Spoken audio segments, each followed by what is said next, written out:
Hey guys, so it's been a few days. We got all of our spraying done. We actually had to wait a couple days because we took our largest field here that we just purchased a couple weeks ago, and we actually expanded it. We had a secondary field behind the barn. You can see the silos in the background. We had a second field back there that was maybe like, I don't know, 10, 15 acres. And there was probably an additional 10 to 28, maybe like 15 acres, yeah, about the same, 15 acres of forest, just shrubs, trees, and the like next to it that disconnected the back field to this front one here, this large one. So we had some folks come down and remove all those trees.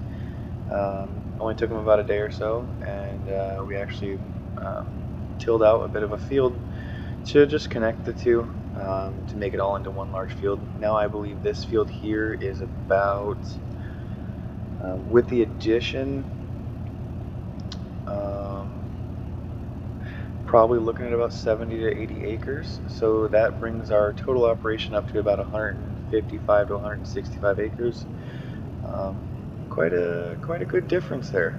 We have to grab the John Deere, and we have to head back to the farmyard because we have some things to sort out.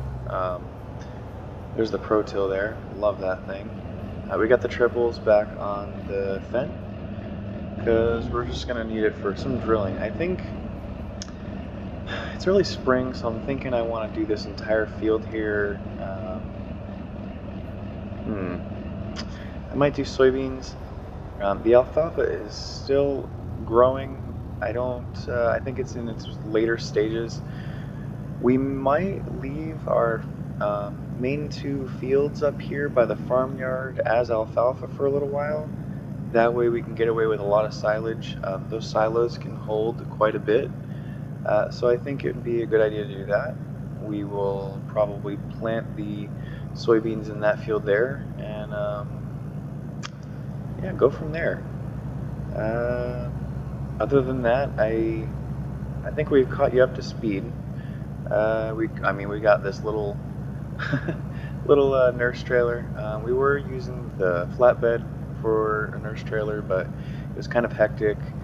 This is easy to keep the hose attached to for transporting it from the bins that we have, well, the tanks rather, to the trailer itself, and vice versa. So it's a little easier to deal with. There's the alfalfa, growing pretty darn well. I'm gonna pull over to the side here and see what kind of growth stage we're at. Yeah, we got a bad pH level and a bad nitrogen level. I don't know. I don't think going over it with anything will help the fact that it's both bad. I think we're just gonna have to deal with it. Maybe till it up when we harvest, and kind of restart. I think we're just kind of stuck with that being the plan, to be honest with you. I mean, it's not a huge deal.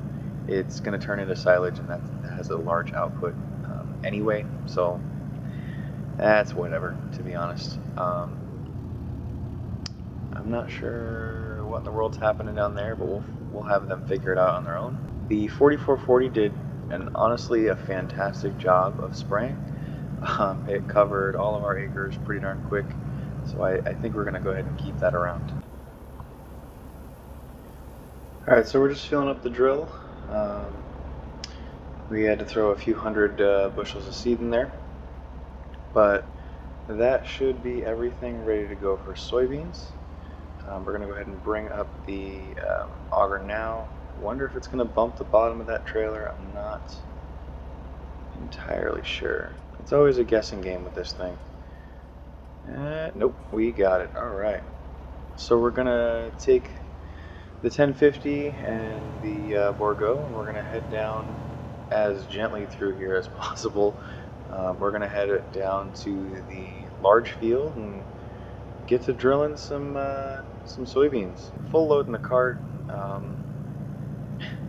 about 4 bar down on the tires. It's pretty darn heavy, but I cannot wait to see how much this new field brings in. We did harvest that barley from it a while back, so we did get a bit of profit back from it, but this is going to be, it's going to be like a fresh start essentially for this field, and that's always a good feeling, I think anyway. Um, you know, you can purchase a field from somebody and harvest what they have in there if they have something, and you never really know what you're going to get because you kind of just you get what you're given. But I think it's going to be really rad to see what we get from this one massive field, because this field alone is the same size as both of our original fields that we had over there, the first two fields that we got. So it'll be pretty cool. Um, I would really like to expand the farm, honestly, as soon as I can. Um, I do really want to check into the neighbor's farmyard. It's gone up in price again. It's about 575,000. But I think next year we'll be able to afford it. Pardon me. We're gonna head down and start in the smaller section of the field just to get out of the way, get everything situated. Usually when you start up seeding, you run into a couple issues, so we'll take care of those issues prior. And I also left the Thunder down here by the barn to bring the nurse tank back, and kind of forgot to grab that, so we're gonna pick that up real fast. And I do have to refill the Fendt anyway, so it kind of works out. I can go ahead and shut these lights off here. I really like this truck. It fits the welding kit that we have in the back, so taking care of equipment is pretty darn easy because we have the def, diesel, and the welding kit all in one. It helps out a ton. Let's get this cart situated here. I think I'm gonna take over. There we go. Probably should have cleaned it, but honestly, if we're just gonna be drilling again, it's not really gonna matter. Set this over here. We will grab the Thunder, pull a big reverse U-turn here. Close but no cigar. That's alright. Keep it going. There we are. So we will bring this over and just refill the Fendt real fast. That way we can get to seeding. I really can't wait to get some cattle in this barn. Like I said, I think it's a 200 head barn, so we will have plenty of space. We still need to get a tank for the milk that it will produce. And we're probably going to end up keeping the case loader down here to take care of manure. And I would like to eventually get a manure and or slurry spreader to take care of not only this field's fertilization, but all of them. Honestly, it'll give us an extra step of fertilization. All down that way there, those trees came pretty much all the way to the edge where this grass right here starts, and we got rid of all of that. This field ended right about where those weeds end right there, or start rather, and then that field ended honestly a bit further up, kind of where that tree, that lone tree is there. The field ended right there, so we added a good 10 acres or so. It seems like, I wasn't able to measure it out, but it seems like that's what we could add. Not a lot of space to drive around in here, so we might pave that down a bit. But we're gonna go ahead and pull this around. Let's see here. Kind of drop these down a little early so we can measure things out. Might have not been the safest option, but that's okay. Expand the view a little bit.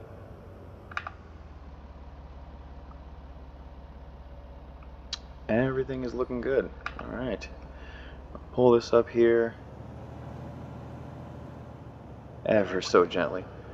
We're gonna go ahead and jump in the cab real quick, and we're gonna get everything situated on the GPS to get it going. Alright, that should be everything taken care of there. We pulled a quick line just to see how things are doing. Nitrogen is bouncing back and forth between perfect and bad. I'm assuming that's just where we haven't drilled yet. Let's see here, we got the nitrogen is at 0, so that's not a big deal. That is a tricky situation. So apparently we need to plow here, but When I checked, it didn't seem like we needed to. Let's see here. So yeah, you can see we connected 38 and 43. Let's see here. So just 43, a bit of 43 needs plowing. I think we're going to leave it. And honestly, I think we're just going to go ahead and leave it and let it roll. It's only a handful of acres that we're going to kind of miss out on for a darn near perfect yield. Can't be too upset about it. But let's get to seeding here. Other than this field here, like I said, we have our alfalfa fields. Other than this field here, I think we're just gonna do mostly soybeans, wheat probably, but I think we're gonna keep the alfalfa fields. I was thinking of doing this field, but this is a lot. This is a lot of field just for alfalfa. This can be, for now, our profitable, straight grain profitable field. And then the alfalfa can turn over into profit from dairy. I know that's going to take an additional year, but that's not a huge deal. I'm kind of debating. I'm debating because I know this field is going to yield really, really well, regardless of the bottom portion of it needing a little bit of plowing. But I'm kind of wondering what we're really going to get out of it, because it would be nice to check into the neighbor's farmyard and also purchase this field in front of us and the one to the north of it, because this entire block would be in a fantastic profit, um, especially if we can kind of do it all in one shot all together. That would be great. And then have our alfalfa fields for silage, um, and also hay and straw and all that. When we do wheat and barley and oats, we can take care of the straw no problem. The hay will be taken care of with alfalfa, so that's not a big deal. I just think it would be nice to have all of this large chunk of land to do soybeans and kind of get a direct profit off of that. Dang, I just love the look of this setup here. The triples are nice, great for traction. We're pulling perfectly fine at 11 miles per hour, which is honestly pretty darn quick. I will say it would be nice to have something a little bit more compact. I was looking into the quad track. Carl Farms, that company there, just released the AFS Steiger and the quad track, all that. There's 4 different variations, I believe. And the quad track did look very appealing. It's around, I think that's the kicker of it, is that it's around 700,000, and we just don't have that kind of money for a tractor right now. But it would be really nice. It's very versatile. Essentially, each track is individual, so it can move all 4 ways, aside from being oscillating, which is really awesome, especially for tight turns like this. Like I said, the triples do well, but I feel like sometimes they can get in the way. But maybe that'll just be for future plans. I don't know. I'm kind of just rambling at this point, let's be real. I think we're just going to go ahead and run through this seeding, and I will see you after.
Alright, as per usual, we're going to do a little bit of an overlap, just so we make sure that we're getting everything planted together accordingly.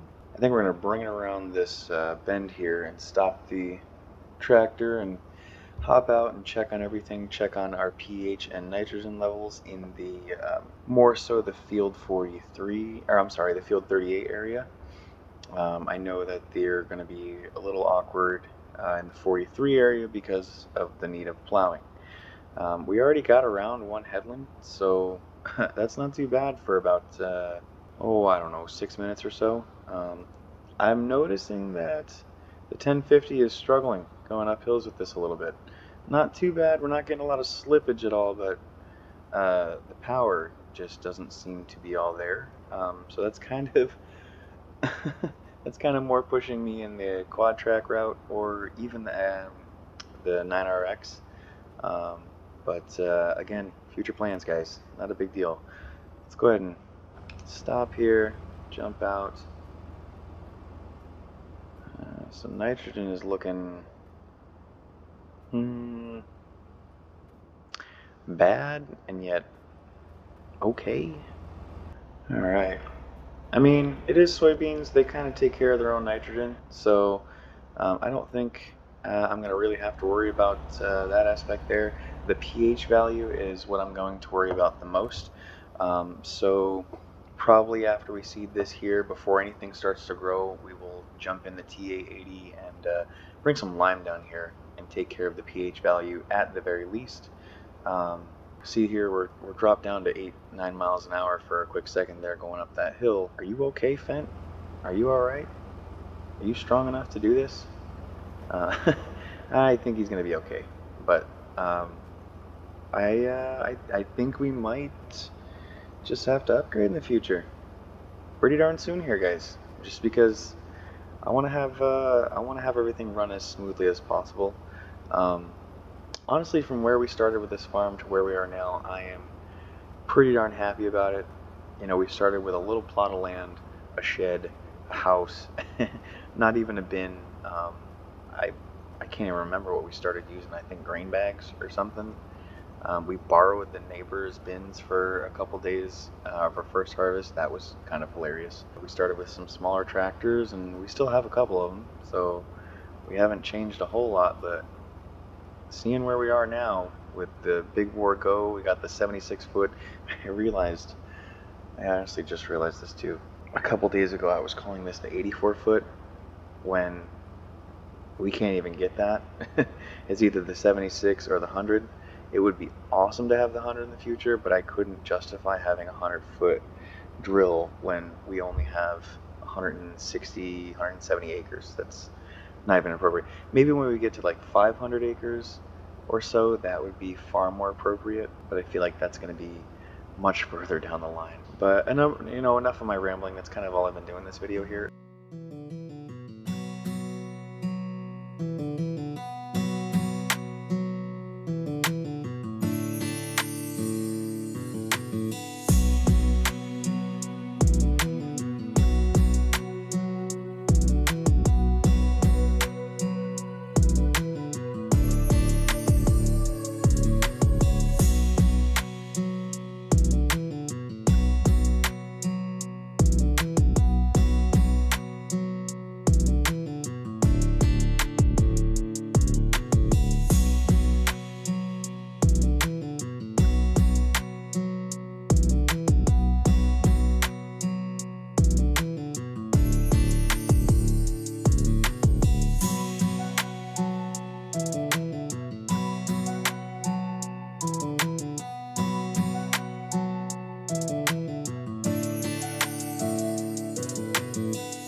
So we are about to finish up our last pass here, guys. That'll be it for the night. I did just remember two things. When we plowed out that area there to connect these two fields. We did not take any soil samples, so we're going to have to take some soil samples tomorrow and send those off to the lab to get them checked out. I am assuming that it is either loam or sandy loam, simply because this entire makeup of field, both sides, both sides of this field here are loam and sandy loam, so they're going to have great yields regardless. So that's kind of a nice outlook to have on things, especially right now, because I was worried about the plowing of 43 and the nitrogen, which again, I know I don't have to worry about the nitrogen. I know that the soybeans are going to take care of themselves, but still, it is always on my mind, guys. But we're going to go ahead and fold up the 76 foot and probably roll on back home. It's late. We are ready for bed. It is, going on 8 o'clock now, so it's time to get home. Time to get to bed. But I will probably see you in the morning, because we're going to go ahead and take care of the swapping of the carts. We're going to switch out our floater cart for the tracked cart with the new paint job and the fancy dancy little hitch on there. So I will see you all in a little while.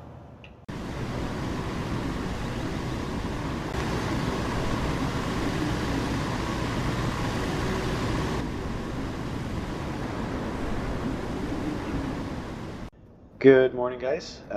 So it's not bright and early. We woke up a while ago. We had to take care of some stuff with the cart, and we realized the alfalfa was fully grown. So we got the John Deere rower on that. We did run up to Flint Hills John Deere earlier and picked up a second one for about 20 grand. Wasn't too bad, but I think that'll make everything a little bit quicker.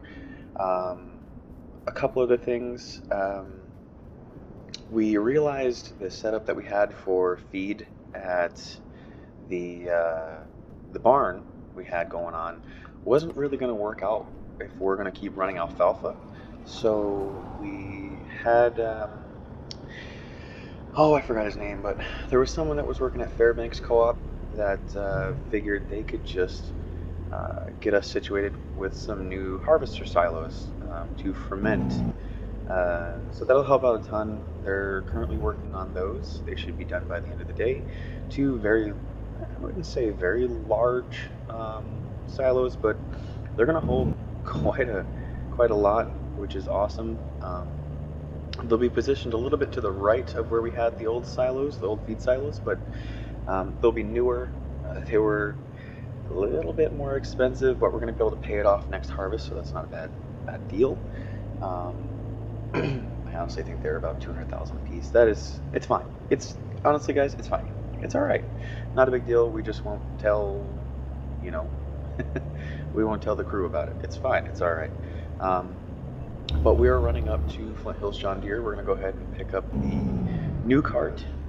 I mean, it is newer. It's the same darn model we have now. Just we're getting the traditional Brent Avalanche green. We can attach a scale to it if we'd like, but we have a scale in the Fendt already, so it's not a huge deal.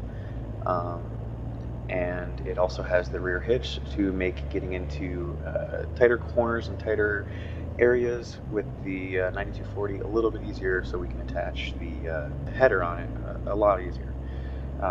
So it'll help out a whole ton.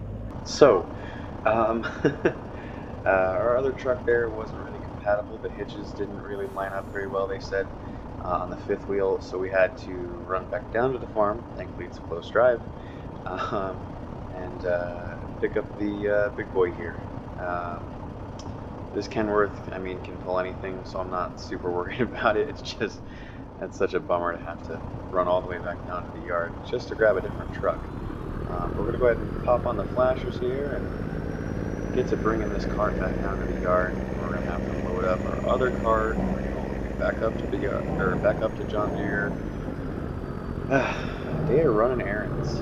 I want to switch over to tracks. The mud around here lately has been honestly terrible, so floaters aren't really cutting it. Let's see what kind of job these guys are doing. I think we got Jordan and Kyler on the rowers. Oh, they were about halfway done with that there. We grabbed the jeez, what's this? Is the Rhino Ag. Yep, it says it right there in front of my face. This is the Rhino Ag. If I remember correctly, it's a 12 meter or so. I think it's about 35 foot, 40 feet. No, it's about 40 feet, I believe. Just a windrower to bring, because when these guys are cutting, we had them out in 4 rows, and they brought it all the way down to this single large row. Sorry. So that is super duper helpful, even though it's old school, and it's old in general. But hey, so are the 4440s, and we use 2 of those every day, just about every day. Speaking of the 4440, it looks like, let's see here, let's run over. Thankfully we were close when that happened. Dang truck, good for nothing. I might honestly trade this truck in for another Kenworth over there. Peterbilt, you're just not, you gotta step up your game. So we're just gonna drop that right there for a second. Pull this over here where it's kind of out of the way. Now the real question is what do we use to pull this guy out? I forgot we had the scale in here. That's not gonna cut it. Might have to use the 4440 over there.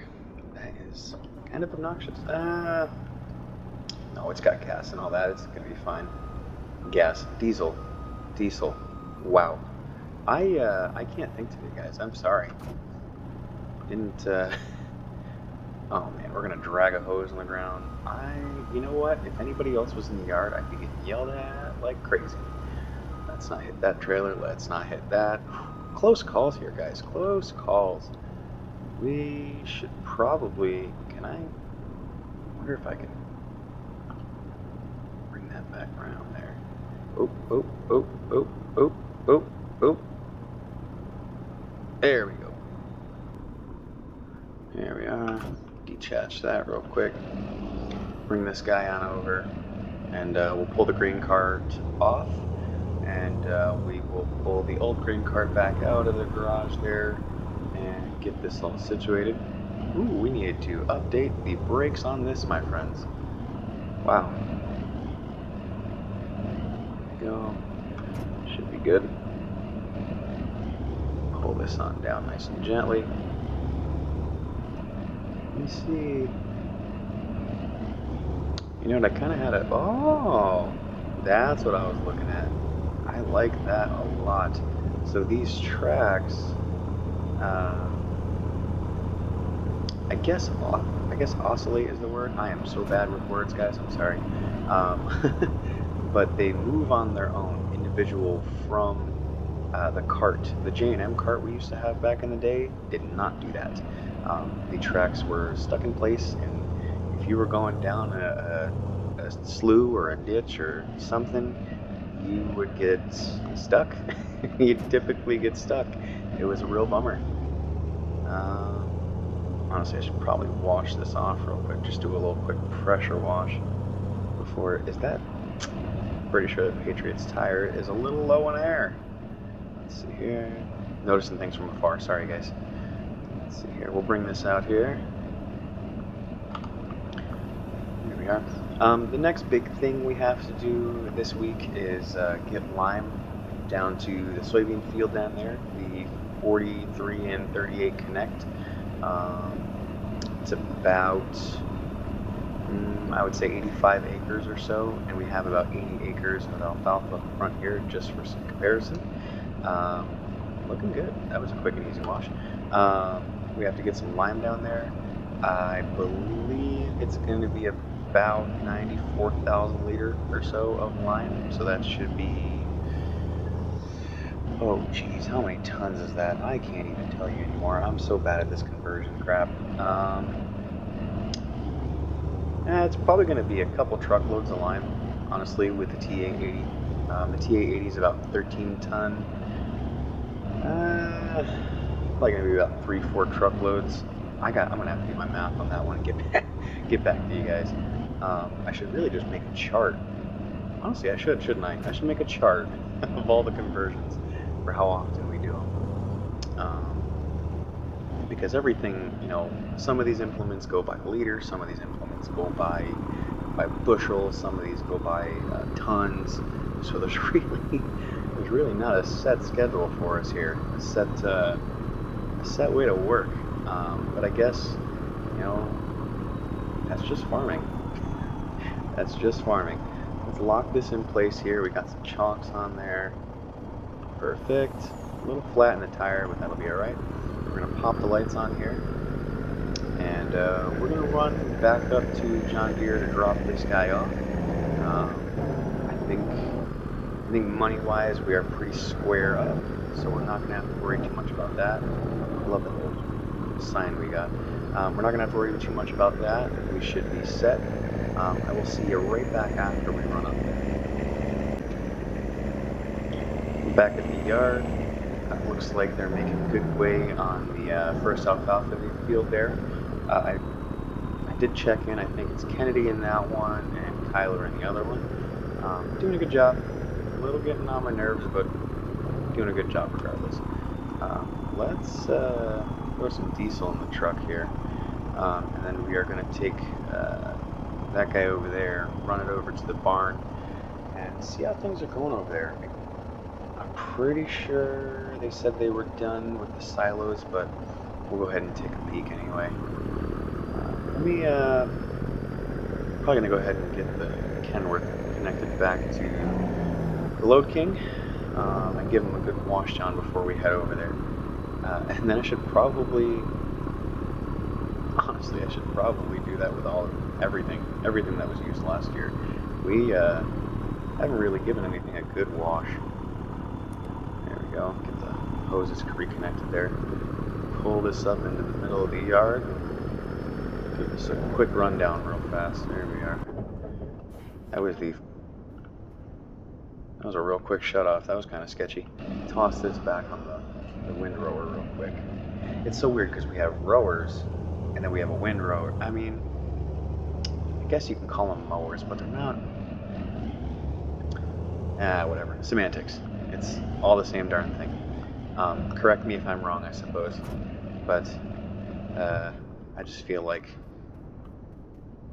none of it matters. Let's grab the truck over here. Ooh, we parked that a little crooked, didn't we? Yeah, it's okay. I don't think we'll need thunder. Here we are. Hop in the Ram and run down to the barn, check everything out. I definitely think next harvest is going to certainly be the harvest that we finally buy some cattle. So I'm pretty darn excited for that. Because I will say, grain farming is fantastic, but it's nice to have a little bit of little breakup in that, a little bit of difference out here. I like that we paved the road down this way here. We did have it as a dirt road, but it was getting a little muddy. Paved it, and we got the pavement a little close to the field. We got an edge of dirt there, so maybe we'll cut that up on the edge and run grass all the way up there. But I mean, these folks here, our neighbors, have theirs pretty close to it as well, so it's fine. Yeah, those silos are looking fantastic. We got blowers on the left, and then augers on the right. That way we can come through here, or vice versa, with the wagon. Load it up on in. We got the digital scales on both, and we can do chaff, grass, and alfalfa. So corn, grass, obviously, and alfalfa. Looks like we have about 1.7 millimeters. So we got about, if we're going in bushels, I would say we have about around 40,000 bushels per silo, which is about right. They are tall, they are narrow. Looks like they got them pretty lined up. Can't lie, pretty darn lined up. Some New Hollands on there. That way everything for foraging for us is New Holland. We use what is good, and we don't want to use what is bad. The one thing I was a little worried about is these augers are really short. There is a Mack feed truck that we were looking at down the way that we might get, just so it can kind of be all a one-shot done deal. We load the TMR into the truck from the silos, because I believe they can hold full TMR. I can't recall. Either way, we can drive under the silos, under these augers here. I'm hoping they are tall enough. They're looking like they'll be, we do have a little bit of a dip. I don't know if you can see that, but we have a dip in the road here that goes up and down and around. So, it should be all right. That's looking good. I did try to air out the barn a bit. I opened a couple of the doors, but yeah, I'm excited. I'm excited to get some cattle in here. We threw in some lights. We still have the slurry pit there, but I don't know how much we're going to use that. I think we might just use the manure pit and kind of let the slurry hang out.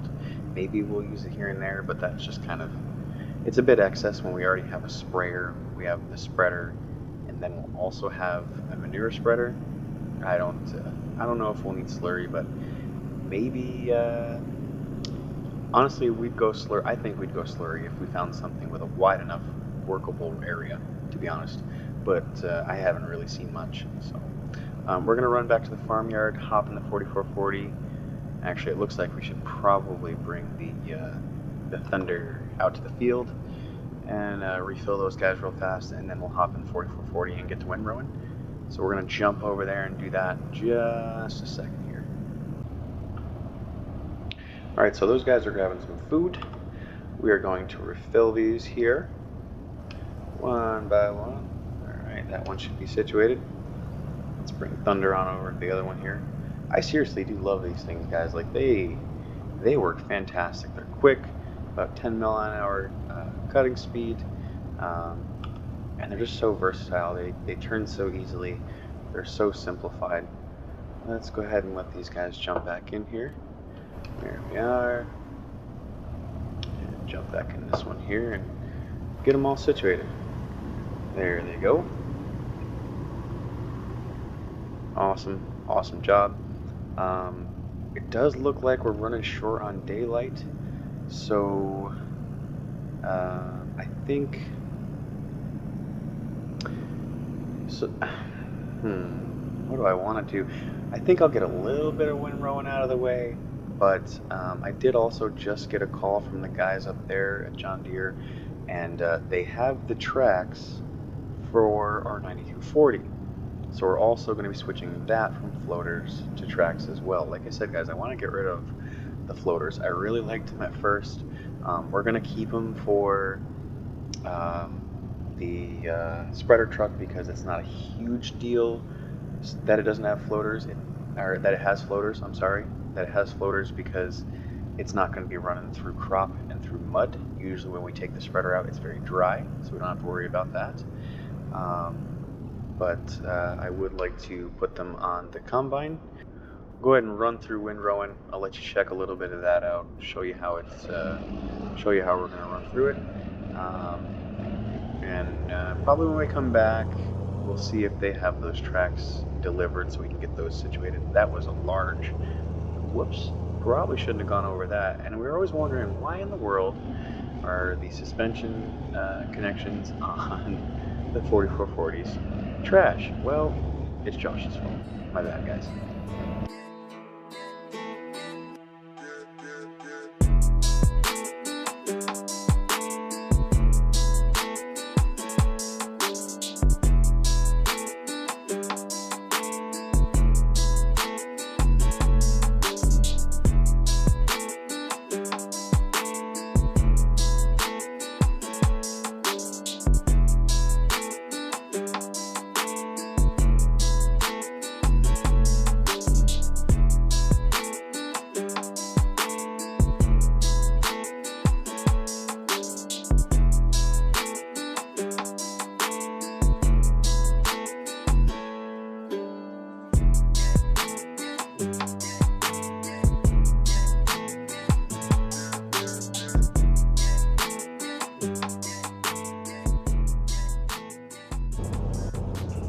Started that row a little off center.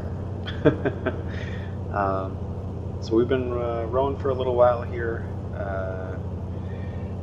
This is going to take quite a while, guys. I can't lie. This will probably take us the rest of the night to get this finished up.